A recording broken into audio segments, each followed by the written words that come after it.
Gracias, Señor, porque hemos orado por muchas necesidades de la iglesia, Señor. Muchas necesidades, Padre, pero principalmente oramos por la necesidad espiritual que tiene esta congregación, Señor. Gracias, Señor, porque en algún momento, Señor, de la historia de esta iglesia de Palabra Abundante nos hiciste ver, Señor, que estábamos en bancarrota espiritual, que necesitábamos de ti, Señor, que no quedaba más, Señor, que extender la mano, Señor, para reconocer que nada teníamos, que nada somos, Señor, y que necesitamos de tu infinita bondad y misericordia para salir adelante. Pero en tu gracia, Señor, tú has extendido tu mano, Señor, no solamente para salvar, Señor, sino para discipular, para forjar nuestros corazones conforme a tu voluntad, Señor. No pretendemos ser perfectos, Señor, y nunca lo seremos. Somos pecadores, Señor, salvados por gracia, que estamos en un proceso de santificación, una santificación progresiva, Señor, que se nota día a día, semana tras semana, mes tras mes, año tras año, hasta que lleguemos a la consumación, Señor, hasta que lleguemos, Señor, a la perfección, cuando estemos delante de tu gloria, Señor. Pero si algo, Señor, podemos gloriarnos, Padre, es que te conocemos. Es que estamos buscándote en tu palabra, Señor, tu carácter, tu forma de pensar, tu forma de ser, Señor. Lo que quieres de nosotros, de tu iglesia, Señor, de cada miembro de esta iglesia. Por eso te alabamos y bendecimos en esta noche, porque tú nos estás enseñando la verdad. Y a pesar, Señor, de nosotros, tú sigues haciendo tu obra, Señor, por encima, Señor, de la voluntad humana, para establecer tu voluntad, Señor, en nuestros corazones.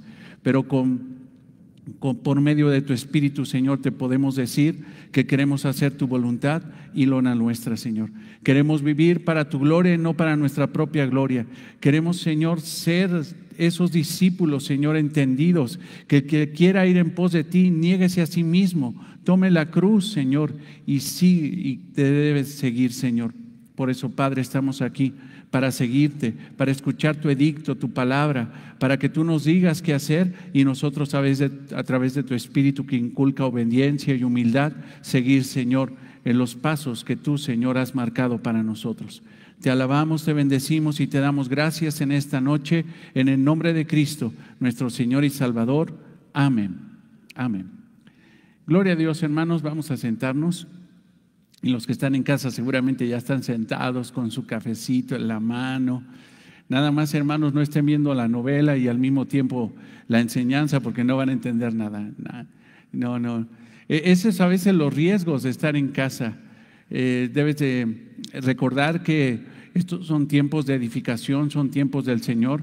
Y en la casa podemos tener muchos distractores.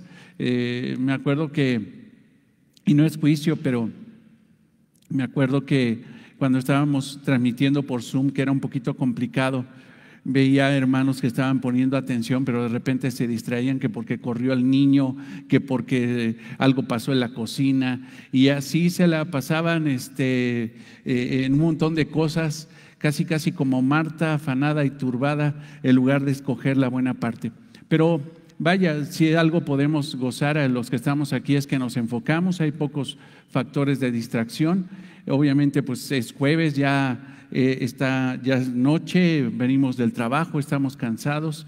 Puedo ver que incluso de repente algunos hermanos empiezan a invocarme, ¿no? Empiezan a mover así la cabeza como diciendo ven, pero están guajoloteando ya como pollos, ¿no? Pero vaya, es normal. Lo único que te pido es que cuando te pase eso, pues bueno, enfócate, párate, ahí hay un cafecito, nada más no te traigas el pan porque eso ya va a ser cena, pero que estemos enfocados, hermanos, en la enseñanza, porque estamos ahorita en un tiempo maravilloso, hermanos, único en la iglesia. Por primera vez estábamos predicando acerca de estas realidades doctrinales de escatología personal, escatología cósmica, y vaya que es un tema complicado. Tú debes de seguirme, porque si no me sigues te vas a perder. Y si te pierdes, déjame decirte una cosa, es muy fácil cuando una persona se pierde de las enseñanzas que empiece a tener concepciones equivocadas de la palabra de Dios. Entonces, yo creo, hermanos, que a veces el cuerpo de Cristo, los hermanos se confunden porque se pierden de la línea doctrinal, se olvidan de estar escuchando la palabra de Dios como debe de ser. a veces una cabeceada, una distracción puede sacarme del hilo del contexto y sacar el texto de contexto y hacerlo un pretexto. Entonces, vaya, si algo no lo entiendes, tienes la gran bendición de poder regresarlo en YouTube y volverlo a escuchar. Y si no, llámame, hermanos. Muchos de ustedes tienen mi teléfono, tenemos el grupo, tenemos el Facebook. Vaya, no hay pretexto. Cuando tengas necesidad de conocer más, pues llámame y con gusto te ayudo. Si son cosas que puedo ayudarte, con todo el gusto lo haré. Si no lo sé, lo investigo.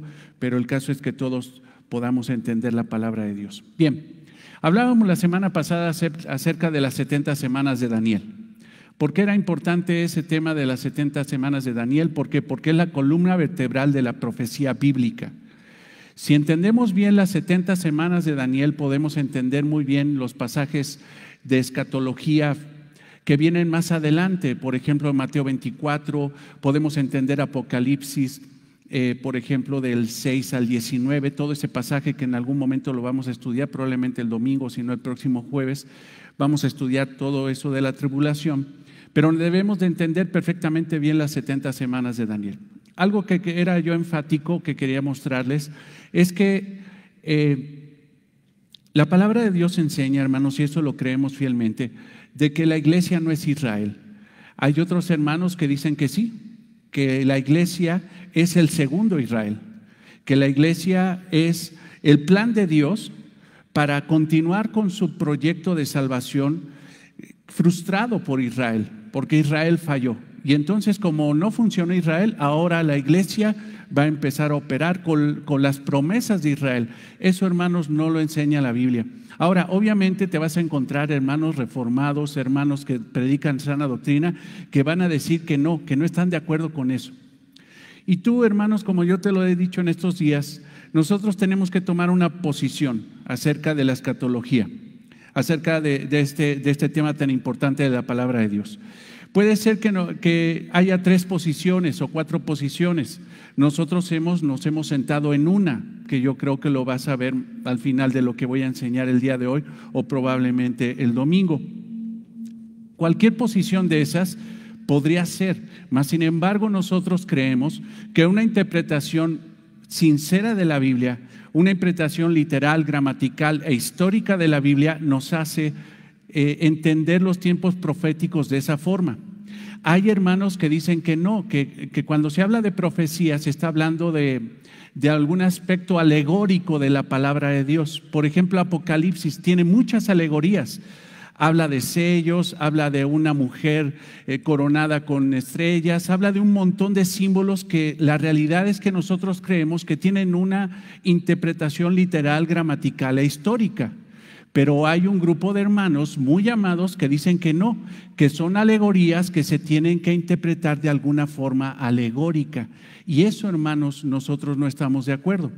Lo que nosotros creemos es de que definitivamente la Biblia debe de ser interpretada de una forma gramatical, literal e histórica para no sacarla de contexto. Y así lo predicamos semana tras semana. Es lo que nosotros creemos. En base a eso que te estoy diciendo, hay distintas formas de interpretar Apocalipsis. Hay distintas formas de interpretar las 70 semanas de Daniel. Hay distintas formas de interpretar Mateo 24. Hay distintas formas. Nosotros tenemos una forma de interpretar en base a respetar lo que dice la palabra de Dios. No te estoy diciendo que los demás hermanos no lo interpreten de una forma, no sean respetuosos, vaya. Mas sin embargo, nosotros creemos que esta es la interpretación correcta. Vaya, es una posición, es el lugar donde nos hemos sentado y nosotros tenemos que defender esa posición, porque seguramente te vas a encontrar con hermanitos. No, es que ya me he encontrado con, es que tú eres dispensacionalista y está mal MacArthur y está mal esto y está mal otro y se enojan y empiezan a atacar. No tendríamos que llegar a esos puntos.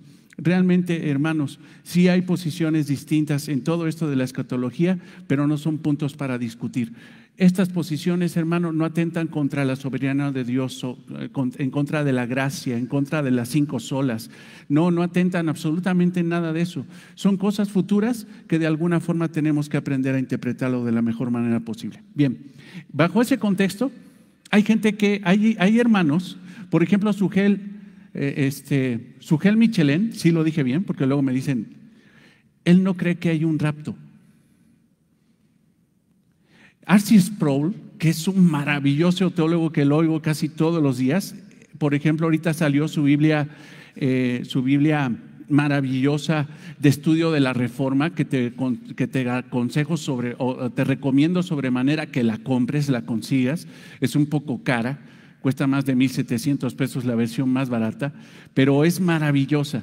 Pero sin embargo, en esta sección del rapto, en Primera de Tesalonicenses, él habla de un supuesto rapto. Ellos no creen en el rapto.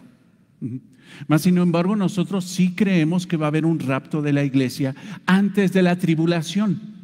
Antes de la tribulación, antes de la última semana de las 70 semanas de Daniel, en la semana 70, en ese lapso de tiempo de 7 años, la iglesia, nosotros creemos que la iglesia ya no va a estar aquí en el mundo. Hay grupos de hermanos que dicen que sí va a haber que no va a haber un rapto. Nosotros creemos que sí hay un rapto. Entonces enseñamos el regreso personal de nuestro Señor Jesucristo, corporal de nuestro Señor Jesucristo antes de la tribulación. Eso es lo que dice nuestra confesión de fe, antes de la tribulación de 7 años. Esto es muy importante, pero para entender esto, hermanos, quiero hacer un énfasis en la diferencia, porque debemos de tener mejor comprensión de esto, entre la iglesia e Israel.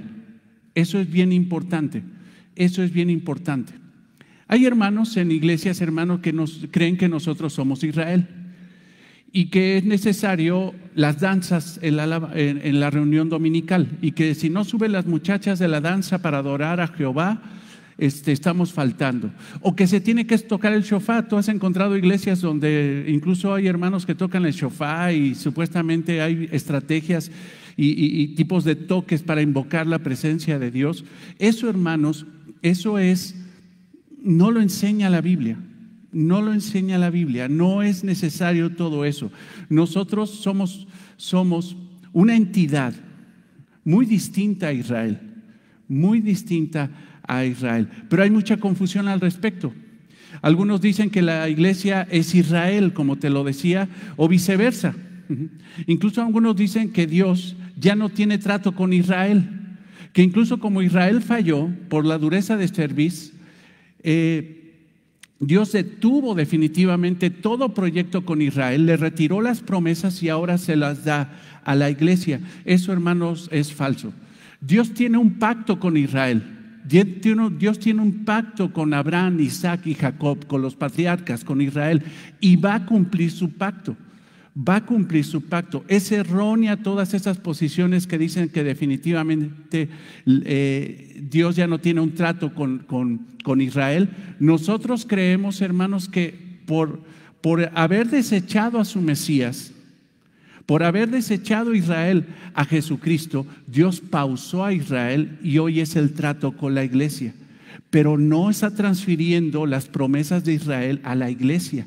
Cada quien tiene sus promesas, cada quien tiene sus pactos y nosotros tenemos que caminar en paralelo, considerando que por la gracia de Dios, delante de Dios, somos humanos, somos seres humanos que necesitamos redención a través de Jesucristo. Dios cumplirá sus promesas entonces a Israel y eso es sumamente importante. Y esto es necesario, hermanos, antes de entrar al tema del rapto, porque entonces nos vamos a hacer camote. Lo primero que debemos ver es que la iglesia no aparece en el Antiguo Testamento. No hay ninguna cita, hermanos, donde se hable de que la iglesia cristiana está en el Antiguo Testamento. A pesar de que muchos dicen que hay enseñanzas en el Antiguo Testamento de que ahí está la iglesia en el Antiguo Testamento, eso no es una buena interpretación de la palabra de Dios. Algunos dicen que la iglesia inició con Adán y Eva. Otros dicen que la iglesia inició cuando la descendencia de Noé, de aquellos que subieron, la familia de Noé, ahí fue la iglesia. Otros dicen que fue en el Éxodo, cuando Moisés reunió a esa congregación en el Éxodo para ir a la tierra prometida. Todas esas interpretaciones, hermanos, son incorrectas. ¿Por qué? Porque no hay ninguna referencia de la iglesia cristiana en el Antiguo Testamento. No hay ninguna referencia. Obviamente, hermano, esto que te estoy diciendo de Adán y Eva, de la familia de Noé, ¿cómo se llama? Del Éxodo, son movimientos soberanos de Dios, donde Dios toma a las personas para llevarlas a un propósito santo inherente a Él, pero no está hablando en ninguna parte de que ahí está la iglesia. Debemos de tener mucho cuidado. ¿Por qué? Porque la iglesia, hermano, en el Antiguo Testamento era un misterio. Era algo, hermanos, que Dios en su soberanía no había revelado. No se veía en el Antiguo Testamento y se vio hasta el Nuevo Testamento la aparición de la iglesia, el nacimiento de la iglesia. Efesios 3:5, por favor, ve ahí.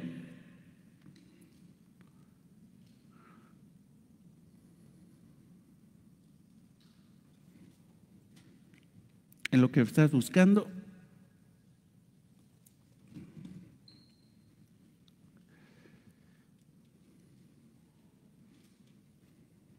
Efesios 3:5. Ahí está.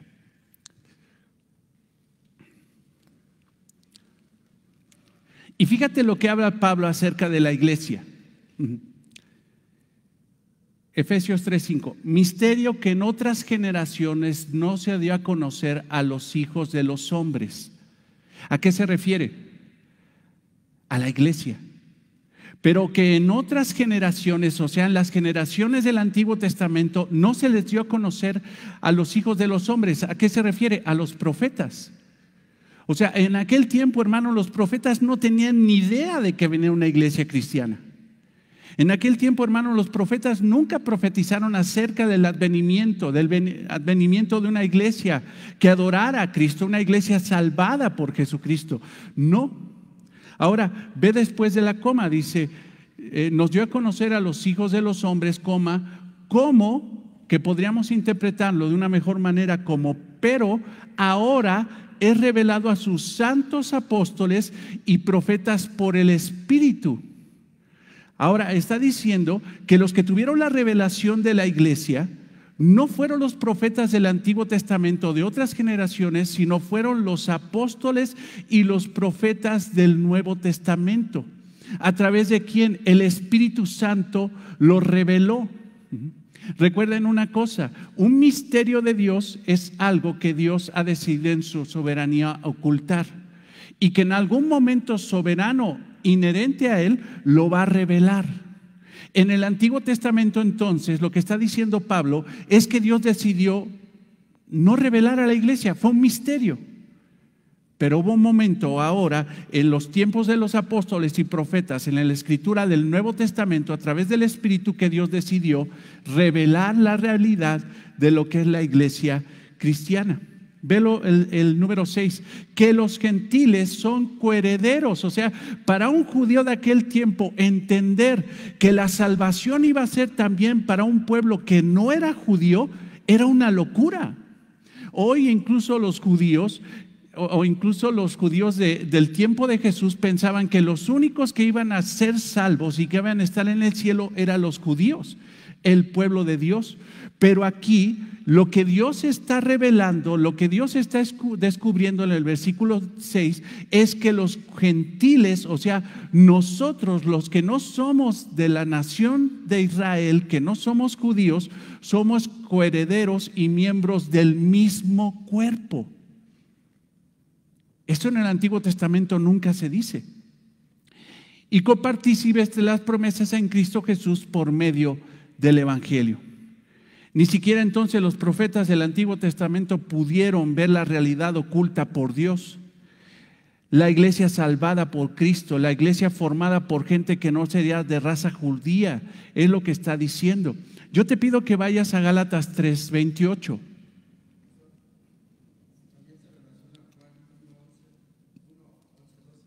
A ver,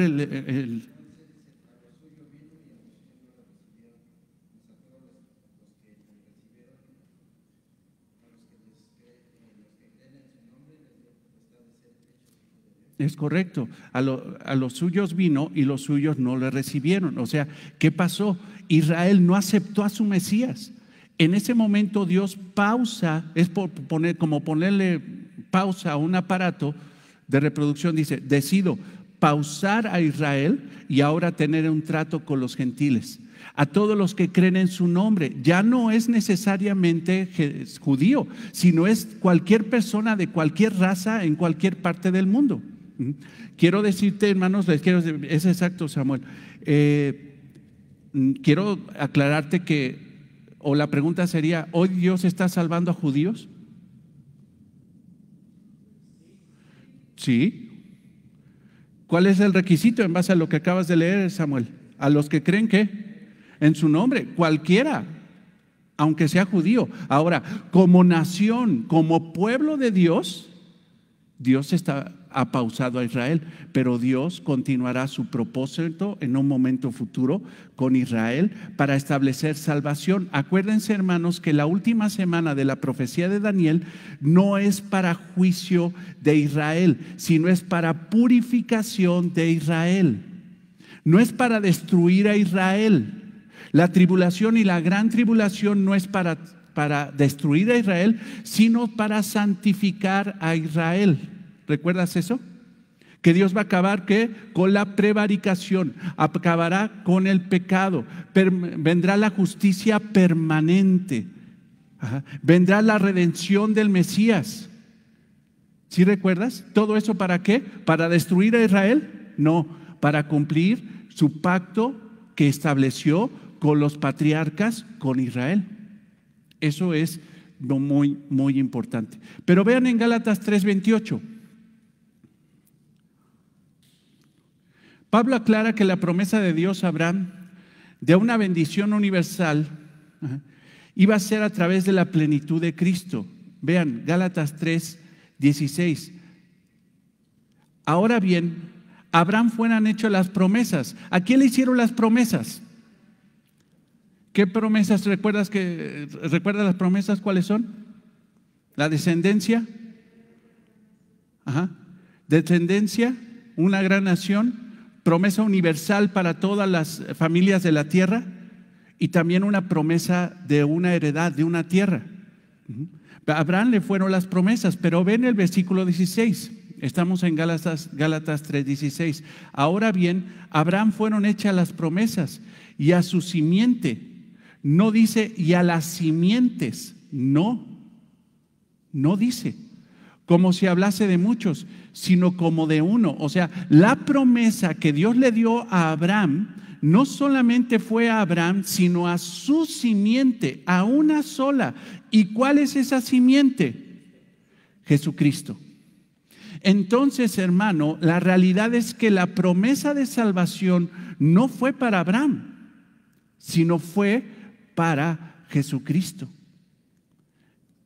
Dicho sea de paso, es una muy mala interpretación que una iglesia tome como promesa personal que Dios les dará descendencia como las estrellas en el cielo y la arena en el mar, y que un pastor tome como promesa personal que bendeciré a los que te bendicen y maldeciré a los que te maldicen. No, porque esa promesa no es ni para una iglesia, esa promesa no es ni para un pastor, esa promesa fue hecha a Abraham y por consecuencia a nuestro Señor Jesucristo. En una ocasión me preguntan, aquí tienen promesa de que Dios multiplicará y la descendencia como arena en el mar y estrellas en el cielo. Le digo, no, hermano, porque eso simple y sencillamente es para nuestro Señor Jesucristo. Yo no estoy aquí para enchalecarme una promesa que no es para nosotros. No es para nosotros.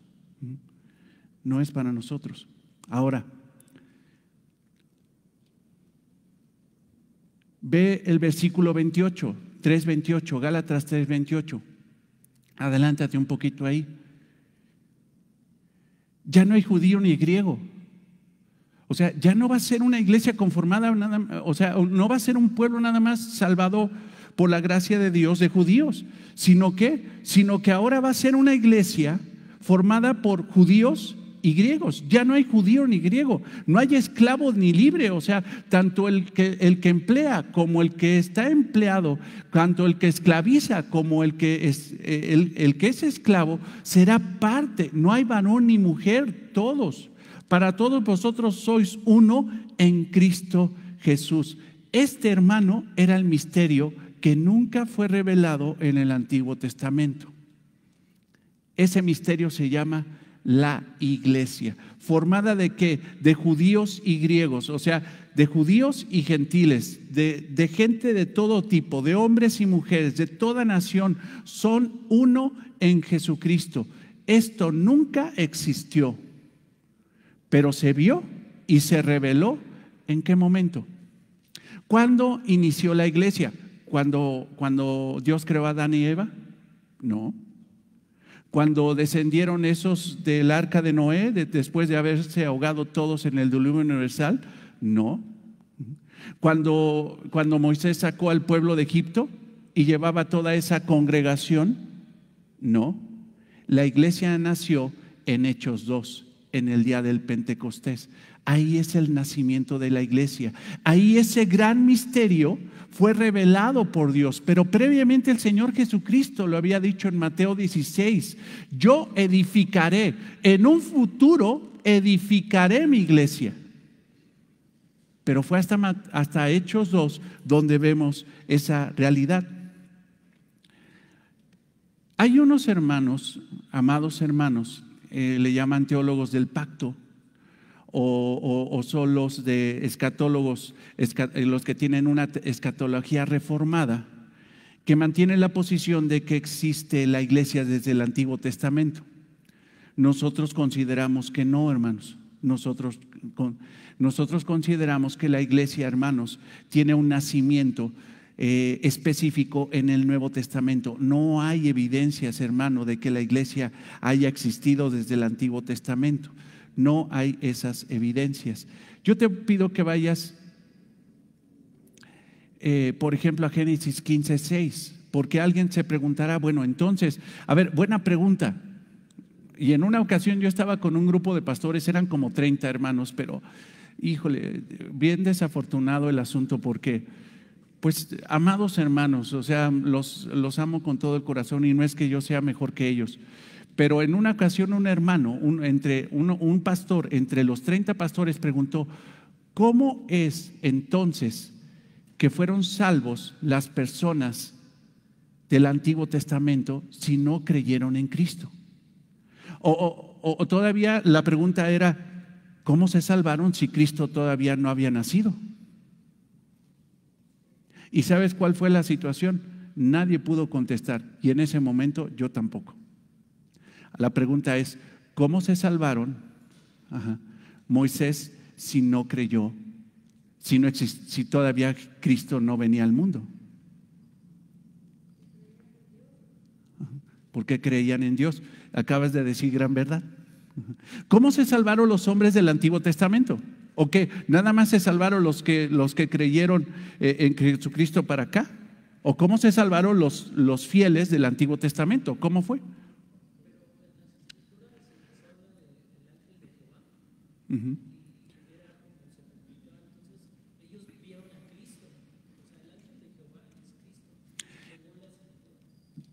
Dice nuestro amado hermano Moisés que no Moisés, sino Moy.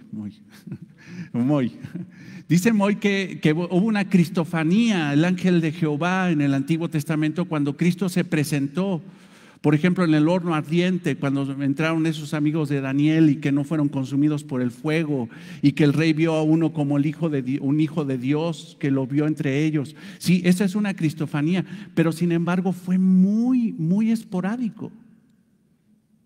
No podríamos decir que fue eso.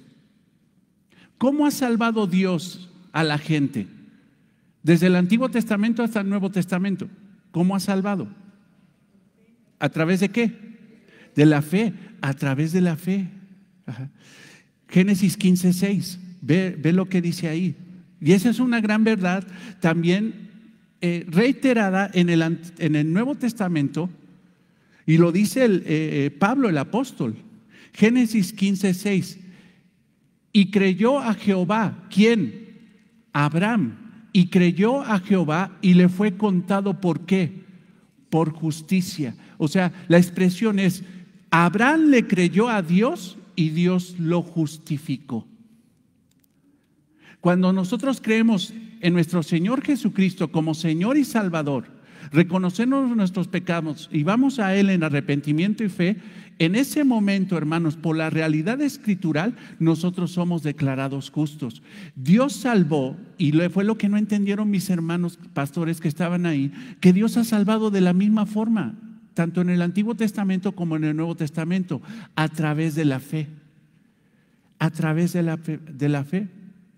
Entonces, hermanos, mira, quiero decirte algo. Cuando estés leyendo el Antiguo Testamento y veas que un personaje es confesado justo o declarado justo, esa persona es salva a pesar de que no conoció a Jesucristo.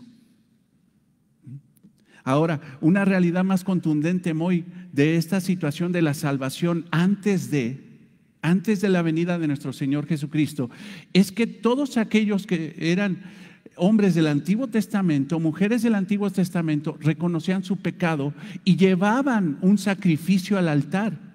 En el momento de llevar un sacrificio al altar, estaban reconociendo que eran pecadores y que tenían necesidad de salvación. Ese es el primer requisito para ser salvo: reconocer que soy pecador.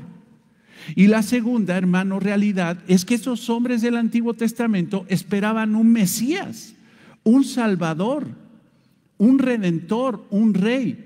Esos hombres que creían en la redención a través del Mesías, esos hombres también eran salvos. Creían que eran pecadores y creían que vendría un Mesías para salvarlos.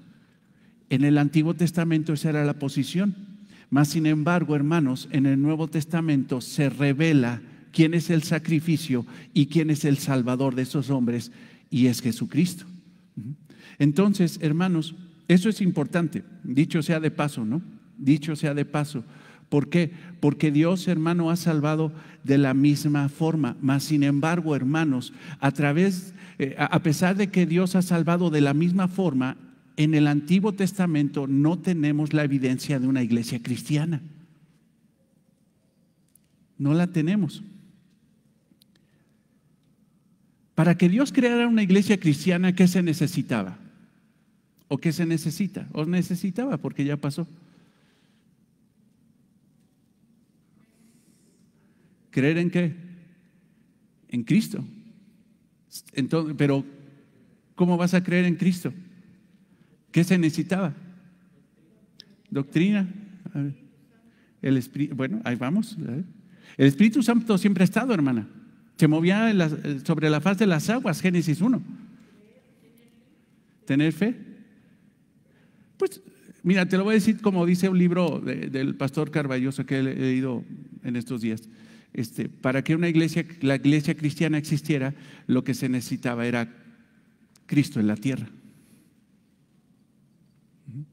Nadie podría haber hecho eso si no era Cristo en la iglesia. Entonces era necesario que se hiciera Dios hombre. ¿Quién es Dios hombre? Jesucristo. Jesucristo es verdaderamente Dios y verdaderamente hombre. Para que existiera la iglesia cristiana, hermanos, se necesitaba que Dios hiciera hombre. Después que muriera por su iglesia en una cruz. Porque, hermanos, si no hubiera muerto Cristo en la cruz y si no hubiera resucitado, porque es otro requisito, si Cristo no hubiera resucitado entre los muertos, vana sería ¿qué? Nuestra fe. No seríamos una iglesia cristiana. Era necesario que Cristo viniera a la tierra. Era necesario que muriera en la cruz por su iglesia, resucitara del sepulcro por su iglesia, fuera exaltado a la gloria. Cuando Jesucristo en Mateo 28 ascendió, ¿a qué ascendió al cielo? ¿A qué subió? ¿A estar sentado a qué? A la diestra del Padre. ¿Y eso qué quiere decir? que se sentó a la derecha del Señor, que el Señor tiene un brazo derecho, le dijo, siéntate aquí, mijo. No, acuérdense, hermanos, que diestra se refiere a poder. Jesucristo subió al cielo a su exaltación, a su coronación, a que Dios le entregara todo el poder y el señorío sobre toda la creación. Que Dios lo tenía, Jesucristo lo tenía desde antes, pero fue el reconocimiento de Dios para toda la tierra y toda la creación. Toda potestad me ha sido dada. ¿Recuerdas que dijo ese Señor Jesucristo? Toda potestad. Yo soy la máxima autoridad del universo y no hay nadie por encima de mí porque yo soy Dios.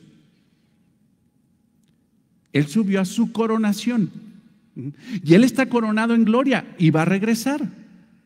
Pero después de su coronación, hermanos, de su exaltación, ¿qué tenía que pasar? ¿O qué pasó? ¿Quién vino? Les conviene que me vaya. Les dice Jesús, ¿por qué? Porque les mandaré ¿a quién? Al Consolador. ¿Quién es? El Espíritu Santo. Entonces, hermanos, era necesario para que existiera la iglesia cristiana que viniera el Espíritu Santo a bautizar a la iglesia, a insertar a los creyentes en el cuerpo de Cristo. Es muy importante ese tema, hermanos. Ve a Hechos 1:5. Tú dirás, igual, como te decía la otra vez, ¿para qué toda esta información? Para que entiendas, para que si alguien te sale, no, es que el rapto no existe, o no va a haber rapto, o no existe el rapto, o posiciones acerca del rapto, tú puedas tener argumentos para decirle, no, espérate tantito, o sea, no, es que la iglesia es Israel. No, no es Israel. La iglesia nada apareció cuando el Espíritu Santo vino en un ministerio único, en su ministerio bautizador. Hechos 1:5. Porque Juan ciertamente bautizó con agua, mas vosotros seréis bautizados con el Espíritu Santo que dentro de no muchos días. O sea, Jesús les dice, les promete, ustedes van a ser bautizados por el Espíritu Santo. Esto va a generar a la iglesia cristiana. Este va a ser el inicio, el nacimiento de la iglesia cristiana. ¿Te fijas, hermanos? Que era necesario que Cristo descendiera, que Cristo muriera, que Cristo resucitara, que Cristo ascendiera, que Cristo mandara al Espíritu Santo para que viniera la promesa de que el Espíritu Santo ahora iniciaría la iglesia. Porque quiero que veas esta expresión, bautizados con el Espíritu Santo, se refiere a iniciar a la iglesia cristiana. La iglesia cristiana, hermanos, no es Israel. No es Israel. En el Antiguo Testamento nos muestra que el Espíritu Santo siempre ha estado. ¿Es correcto? El Espíritu Santo siempre ha estado. Pero ¿recuerdas que estudiamos toda esta cuestión del Espíritu Santo? De la tercera persona de Trinidad, que no es una cosa, que no es un viento, que no, porque una vez me dice una hermana, le digo, ¿qué es el Espíritu Santo? Ay, es un viento. No, el Espíritu Santo no es una cosa. El Espíritu Santo es alguien. Es la tercera persona de la Trinidad. Es una persona divina. Es esa persona. Pero en el Antiguo Testamento, hermanos, el Espíritu Santo permanecía siempre en el ser de una persona. Allá mi hermano está moviendo la cabeza y dice, no, no es así, ¿verdad? No es así. ¿Por qué crees que David, en el momento de que pecó contra Jezabel y se arrepintió porque llegó Natán y lo confrontó, le dijo, ese pecador eres tú? En el Salmo 51, si no me equivoco, en el Salmo de arrepentimiento de David, ¿qué dice David? No retires de mí tu Santo Espíritu. David reconocía que el Espíritu Santo en el tiempo del Antiguo Testamento venía a una persona, energizaba a esa persona, potencializaba a esa persona para cumplir el ministerio que Dios le estaba comisionando. David era rey y necesitaba guiar a Israel con sabiduría. Por eso venía el Espíritu Santo y era lleno del Espíritu Santo. Pero sabía que Dios podía retirar su Santo Espíritu en algún momento. Son los tiempos del Antiguo Testamento donde el Espíritu Santo ocupaba a las personas como habitación, pero no como residencia permanente. Es como cuando a una persona, yo por ejemplo, a lo mejor o Moy le dicen, ¿sabes qué, Moy? Dentro del trabajo vas a ir a ver unas reses allá en Sinaloa o en Sonora y quién sabe qué tanto. Entonces vas y rentas una habitación de hotel para estar allá unos días para cumplir ese propósito, pero después te retiras. Mas sin embargo, cuando llegas a tu casa, pues no es hotel, ¿verdad? Ahí duermes y estás siempre porque debes de estar ahí. En el Antiguo Testamento, hermano, el Espíritu Santo llegaba, potencializaba a David, potencializaba a un rey, a un sacerdote, a un artesano, a un arquitecto para hacer la obra de Dios, pero después el Espíritu Santo se iba. En el Nuevo Testamento, a partir de Hechos 2, el Espíritu Santo llega y reside en el creyente para quedarse hasta el momento de su glorificación. No hay tal cosa de que el Espíritu Santo se va. Recuerda que había una falsa enseñanza que nos decían, antibíblica, a pesar de que lo leían de la palabra. Porque no contristéis al Espíritu Santo, porque se va. Lo primero sí, no contristéis al Espíritu Santo, pero el Espíritu Santo no se va a ir. ¿Por qué? Porque es una promesa de Dios. Entonces, hermanos, el Espíritu Santo llegaría a establecer, hermano, un ministerio que antes, hermano, en el Antiguo Testamento no se ve. En el Antiguo Testamento venía el Espíritu Santo, intervenía, creaba, daba orden, muchas cosas hacía el Espíritu Santo. Si alguien quisiera profundizar en eso, te invito a que estudies o que leas este libro maravilloso de ¿cómo se llama? De John MacArthur. ¿Recuerdas? Se llama aquí ya se me movió. ¿Recuerdas ese libro? ¿Cómo se llama, Noemí? No. El pastor silencioso, de John MacArthur, que lo estuvimos, ¿cómo se llama? Estudiando bastante tiempo. Vete a los Corintios.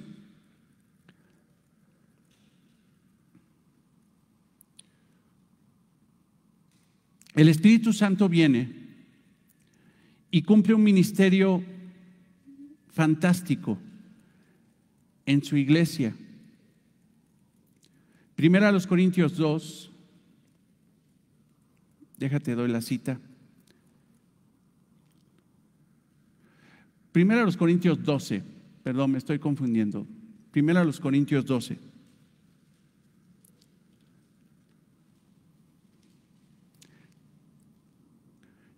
Versículo 13. Este ministerio que vas a ver del Espíritu Santo, este servicio a Dios del Espíritu Santo, no se vio en el Antiguo Testamento. El Espíritu Santo llenó a personas de Él, pero nunca bautizó a una persona en el Antiguo Testamento hasta el Nuevo Testamento. ¿Y esto para quién fue? Para la iglesia cristiana. Ve, porque por un solo Espíritu, el Espíritu Santo, fuimos todos, ¿qué? Bautizados en un cuerpo. ¿Cuál cuerpo? El cuerpo de Cristo. ¿Qué es el cuerpo de Cristo? La iglesia. O sea, dice, por el Espíritu Santo fuimos bautizados. Ahora, ¿qué quiere decir bautizar?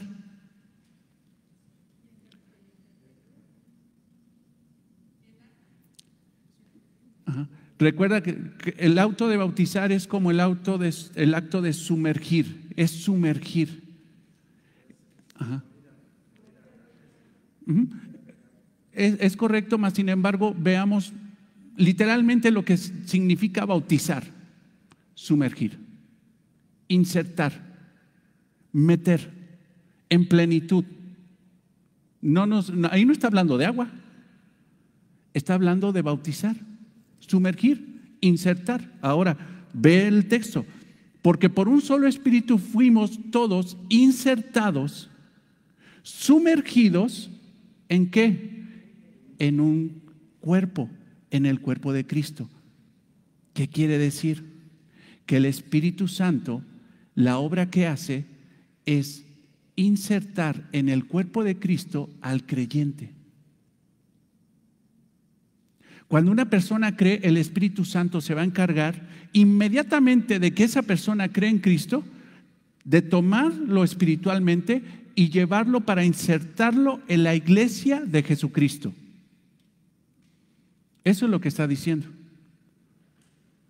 Eso es lo que está diciendo la palabra. En un cuerpo, sean judíos o qué, o griegos, sean esclavos o libres, y a todos se nos dio a beber de un mismo espíritu.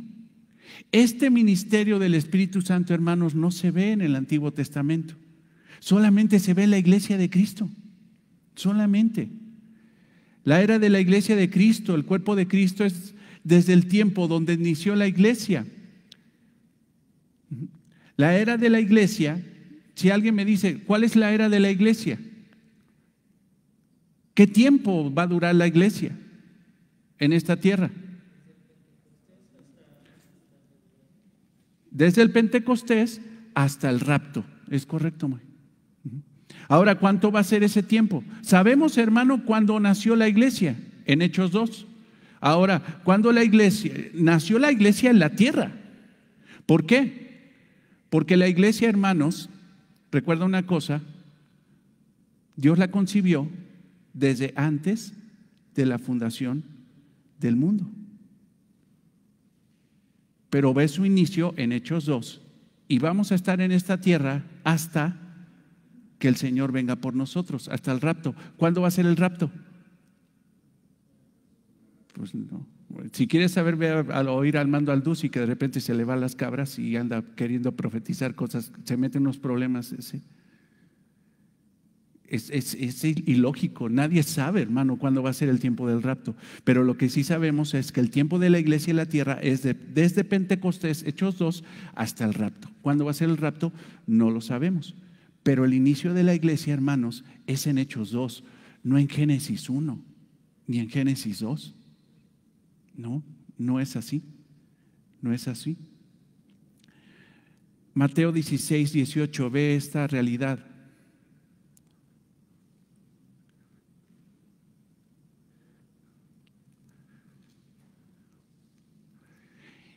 Y yo también te digo, le dice a Pedro, ¿qué confesó Pedro?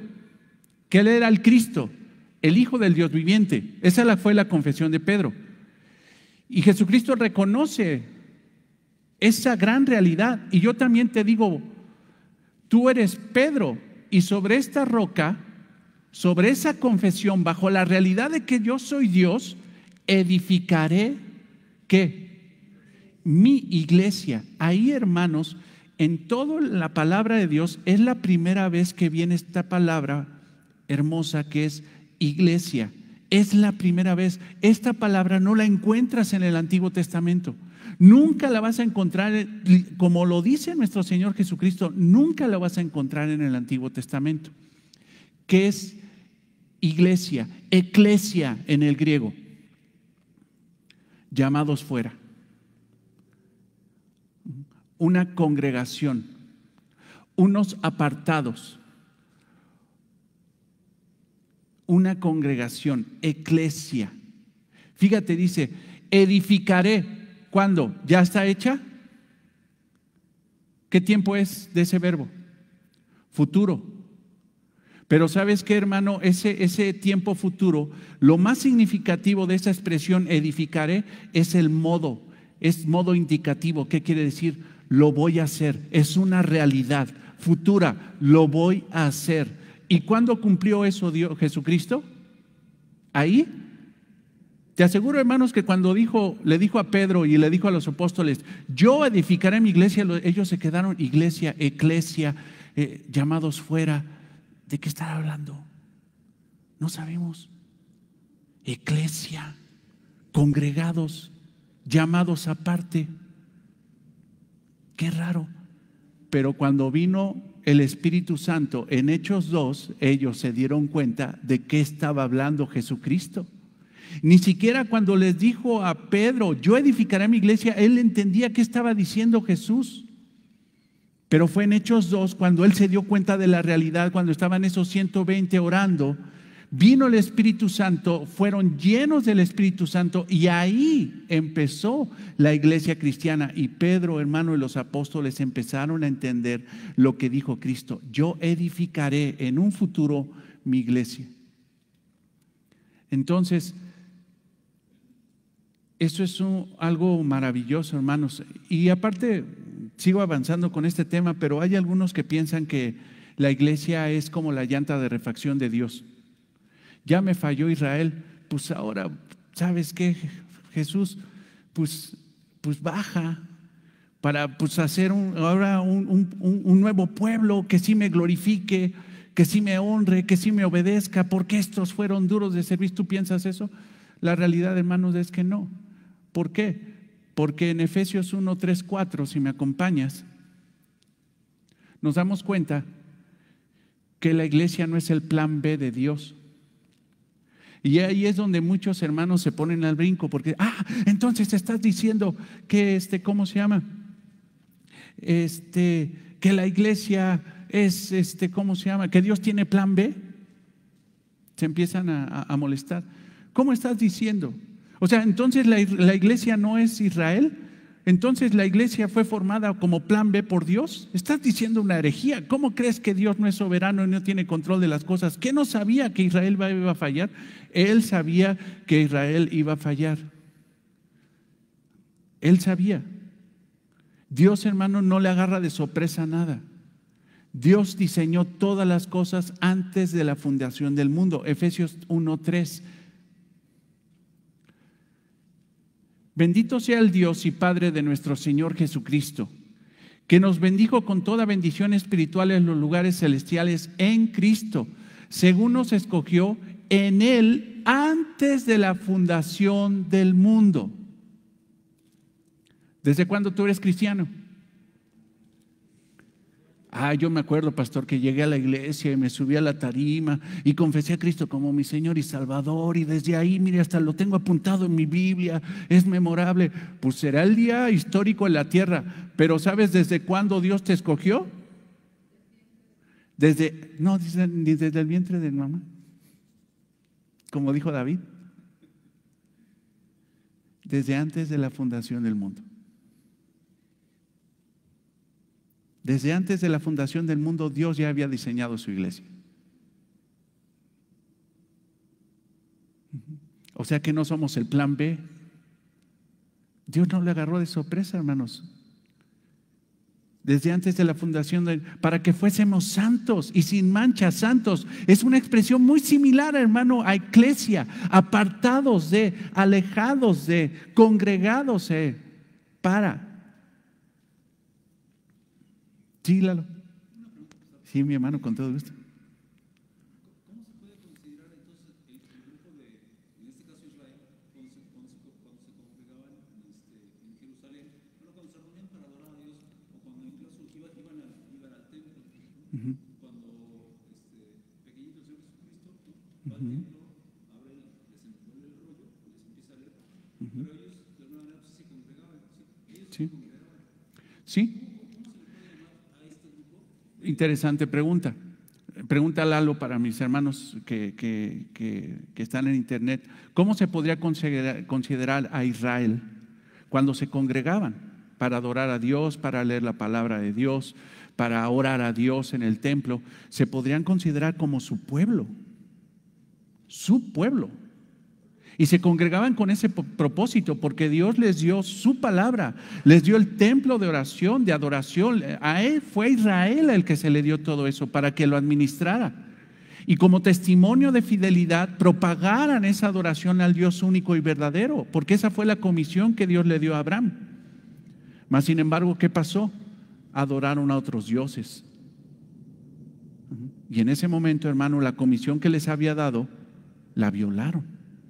Los 10 mandamientos, el primer mandamiento, lo violaron. Y si violan el primero, violan todos los demás.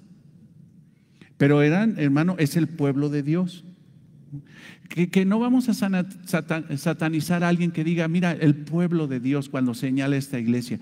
Pues sí, somos el pueblo de Dios, pero debes de tener en la cabeza que no nos puedes ver como Israel. No podemos. no nos puedes ver como tal.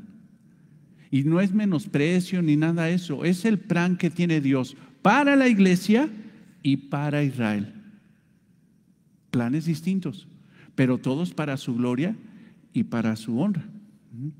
La iglesia no es un accidente de la historia, sino que forma parte del plan eterno de Dios, dice el pastor Carballosa, así lo dice. Su cumplimiento fue en un momento específico de Dios, o sea que la iglesia viniera fue el cumplimiento de Dios en un momento específico. Mas sin embargo, hermanos, es evidente, no hay evidencia de que la iglesia haya existido en el Antiguo Testamento. La iglesia no es Israel. Algunos dicen que la iglesia está desde los tiempos del Éxodo con Moisés, y fíjate, a lo mejor esto te ayuda, hermano. Hechos 7:38.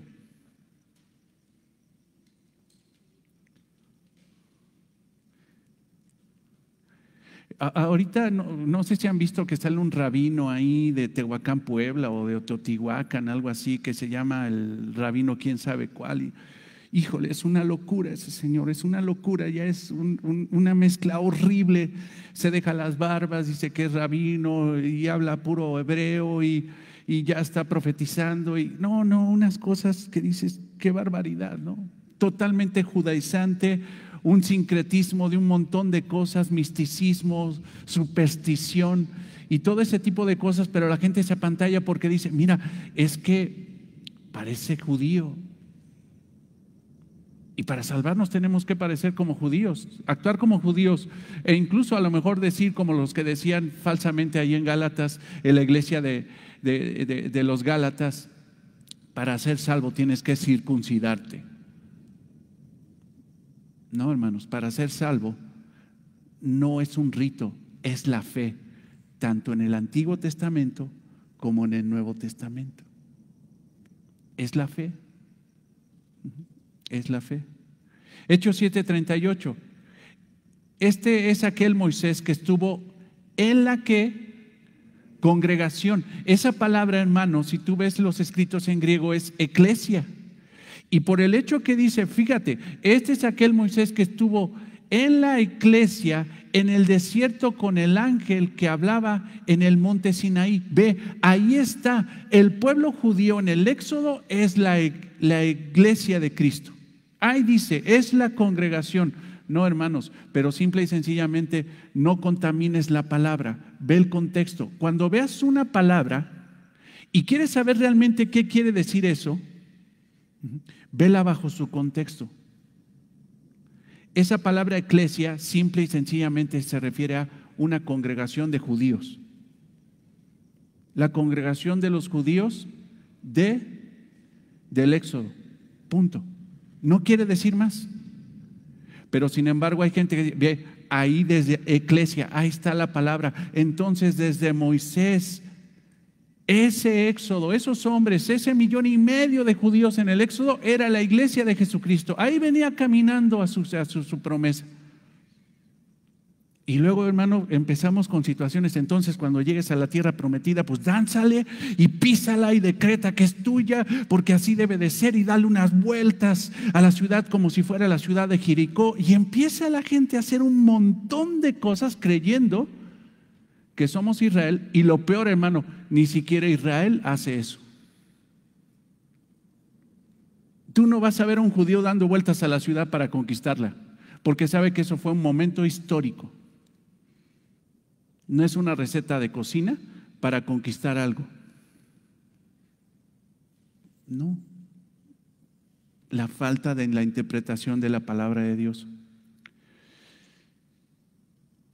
No hay iglesia antes del Pentecostés y no habrá iglesia después del rapto. Ya no va a haber iglesia. ¿Va a haber gente en la tribulación que crea? Sí, sí va a haber, pero ya no van a ser iglesia cristiana. La iglesia, hermanos, va a ser del Pentecostés al rapto. Ahí está. Y hermanos, ¿cuándo vendrá el rapto? Cuando Dios complete el último que va a creer en Él, en el tiempo de la iglesia. Cuando se cierre la lista, hermanos, diga ya están todos. Ahora sí, viene el Señor por su iglesia. Israel, hermanos, sí, mi hermano, con gusto. Y esto, por ser, digamos, si lo podemos considerar como una profecía, esto va a coincidir con las 70 semanas de Daniel, debe de coincidir, más o menos. Sí, recordemos que nosotros creemos, digo, algunos no, y es muy respetable la posición, pero nosotros creemos que cuando venga el rapto, cuando se haga el rapto, eso va a ser antes de la última semana de las 70 semanas de Daniel. Nosotros no vamos a estar como iglesia en la tribulación, mucho menos en la gran tribulación, no. Pero ahora, el rapto no es el momento donde se dispara la última semana de Daniel. No, recuerden que la última semana de Daniel, lo habíamos visto el domingo, se va a disparar cuando el anticristo firme el pacto con Israel. En ese momento, cuando el anticristo firme un pacto de paz supuesta con Israel, en ese momento se dispara la tribulación. Y la gran tribulación se disparará cuando el anticristo rompa el pacto y establezca la adoración. Ahora, no para Jehová, cesará la adoración a Jehová. Los judíos se quedarán como y dirán, ahora la adoración me la tienen que rendir a mí. En ese momento. Esa es la situación, hermano. Ahora, no vemos evidencia de que sea, algunos dicen, en cuanto la iglesia se vaya, en ese momento el Señor desciende y le da, emite sus juicios. No.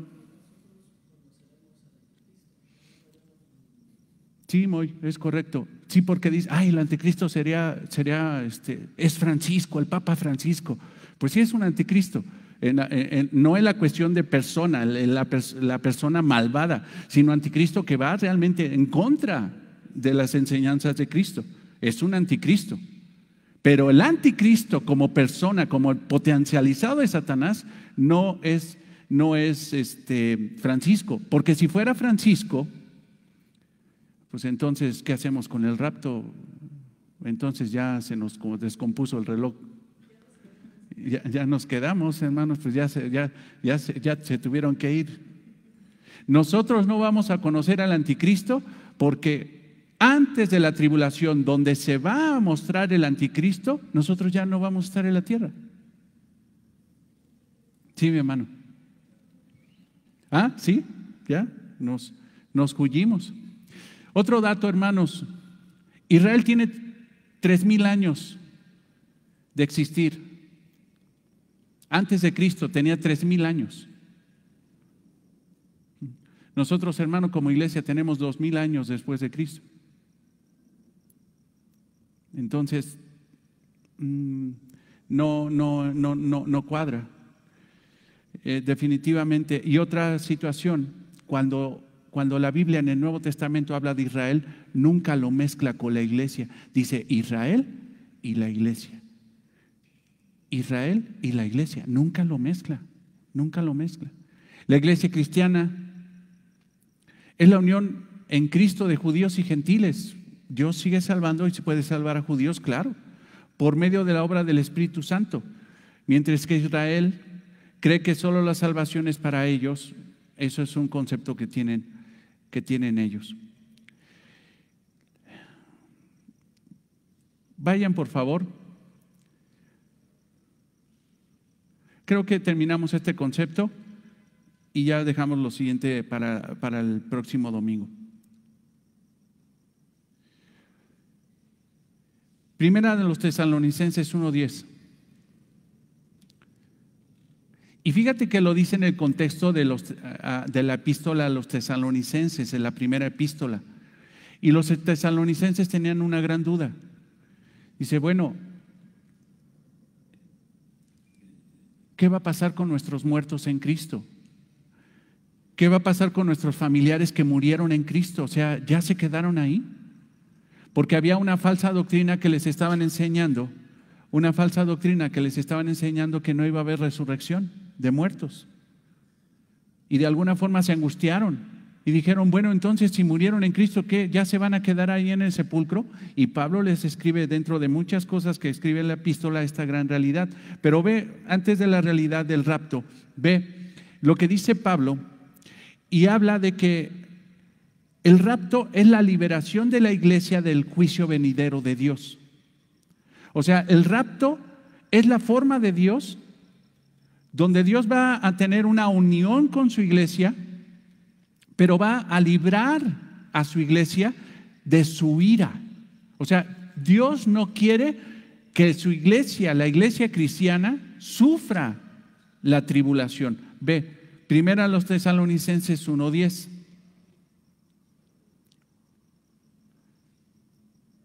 Y esperad de los cielos a su Hijo, el cual resucitó de los muertos, a Jesús, quien nos libra de la ira que venidera.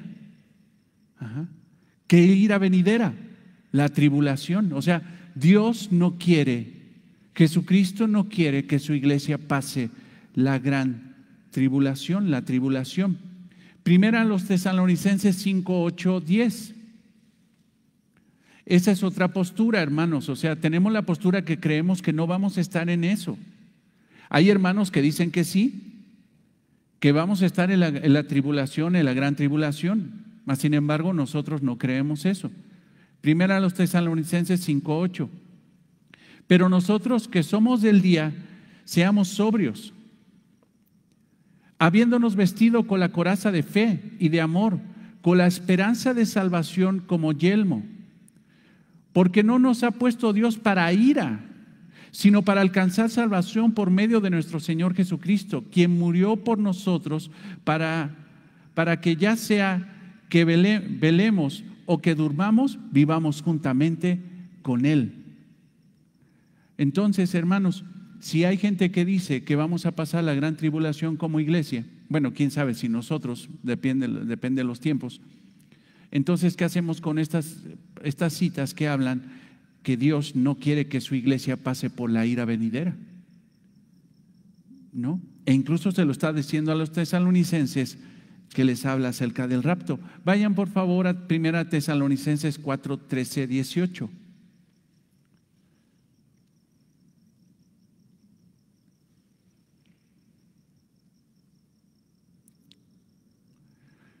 Ahora fíjense cómo expresa esto. Había la duda. Te lo quiero hacer muy sencillo. Es como si le preguntaran a Pablo, Pablo, ¿qué va a pasar con mi mamá que se murió, que es cristiana, pero murió antier? ¿Se va a quedar ahí en el sepulcro ya? ¿Qué va a pasar? Y tristemente dentro de la iglesia de Tesalónica había falsos maestros que decían, ¿sabes qué? No va a haber resurrección de muertos. Cristo resucitó, pero tu mamá se va a quedar ahí. Y Pablo les dice, no, tampoco queremos. Hermanos, vean, versículo 13, 4:13, 1 Tesalonicenses 4:13. Tampoco queremos, hermanos, que ignoréis acerca de los que duermen. O sea, duermen, hermano, no es una cuestión de que están dormidos, no es un estado de levitación ni nada de eso. No, duermen es una forma romántica de decir se murieron. Es una, ¿cómo está tu mamá? ¿Y tu mamá? Está durmiendo, ¿no? Se oye más bonito que decir se murió. Pablo está diciendo murieron. No quiero que ignoren acerca de los que murieron, para que no os entristezcáis como los otros que no tienen esperanza, como los otros como los que no tienen a Cristo. Eso sí, cuando a una persona inconversa se le muere a alguien, ¿qué pasa? Se entristece. Cuando a nosotros se nos muere un hermano en Cristo, un pariente en Cristo, nos entristecemos, pero no va más allá, porque nosotros sí tenemos esperanza de vida eterna. Dice ahí 14, porque si creemos que Jesús murió y resucitó, así también traerá Dios con Jesús a los que durmieron en Él. O sea, Dios los va a resucitar. Va a haber resurrección. Por lo cual os decimos esto en palabra del Señor. Y aquí parece que que en algún momento Jesús dijo esto, porque dice, en palabra del Señor. Y hay algunos que, a ver, ¿dónde dijo eso el Señor? Y empiezan a buscar en las epístolas y empiezan, no, los evangelios, ¿dónde dijo Dios eso? Pero no, lo que creemos, hermano, es que Pablo, ¿recuerdas que Pablo fue llevado a dónde? En una experiencia al tercer cielo. Y ahí en el tercer cielo Dios le dio revelaciones que le dijo, guárdalas y velas soltando conforme yo te voy diciendo. Y una de esas grandes revelaciones, esos misterios que no lo supieron en el Antiguo Testamento y no lo supieron otros hombres en el Nuevo Testamento, Pablo los tuvo. Y ve, y lo dice, él lo está diciendo, pero ¿quién se lo enseñó? El Señor, palabras del Señor. Que nosotros, escucha lo que le dijo Jesús a Pablo, que nosotros los cristianos que vivimos, que habremos quedado hasta la venida del Señor, no precederemos a los que durmieron. O sea, que los primeros que van a ser levantados, los primeros que van a ser llevados por Cristo, van a ser los que murieron en Cristo. Y los que estén vivos en ese momento, atrás de los que van a ser resucitados, seguirán. Vea. Porque el Señor mismo con voz de mando, con voz de arcángel y con trompeta de Dios, descenderá del cielo y los muertos en Cristo resucitarán primero. O sea, ¿estás triste porque se murió? Dice, cuando venga Cristo en el rapto, los resucitará primero a ellos. Luego nosotros, los que vivimos, los que hayamos quedado, seremos que arrebatados juntamente con ellos en las nubes para recibir al Señor en el Señor. O sea, una venida de nuestro Señor Jesucristo donde no Él no descenderá, sino que nos encontraremos con Él en el cielo, en las nubes, para recibir al Señor en el aire. Así estaremos siempre con Él, con el Señor. Por tanto, alegraos los unos a los otros con estas palabras. Arrebatados, arpazo, quiere decir arrebatados, tomados a la fuerza, llevados.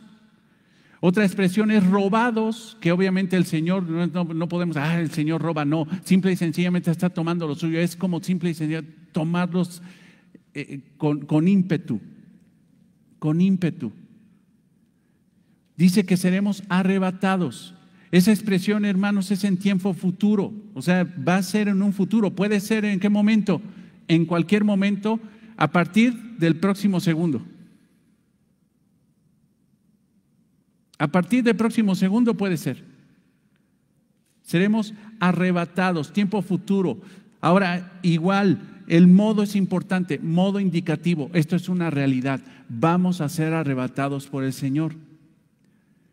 Es una realidad. Vea 2 Corintios 12:2 y con eso terminamos el día de hoy.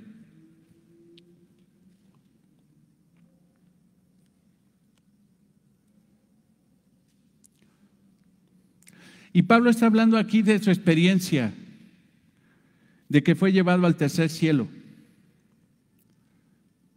Y ahí ocupa la misma expresión, arpazo.